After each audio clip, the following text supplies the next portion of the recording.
I ja en pàgina cultural esta nit, la Sala Carme Teatre de València estrena el cicle Escèniques Queer amb una obra que dissecciona els diferents models de masculinitat. Covards és una obra per la qual el ballarí i coreògraf Àngel Duran ha obtingut el Premi Max a millor intèrpret. Ahí el tenen. Dos homes combaten en una dansa poètica per tal d'obeir el mandat de la masculinitat, privats de demostrar emocions íntimes que es fa safrages, captius de la ira i la violència que el seu gènere imposa a les estructures socials.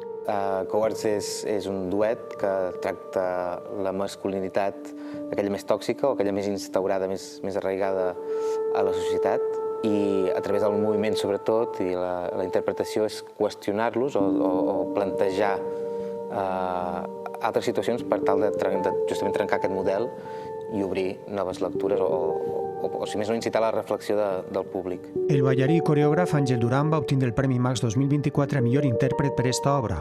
Covards, una barreja de dansa, teatre i música del productor i teclista d'Oques Grasses, Joan Borràs, que convida a qüestionar els models de comportament masculí. Ara que es qüestiona tant el model i el paper de l'home, què significa ser home, no?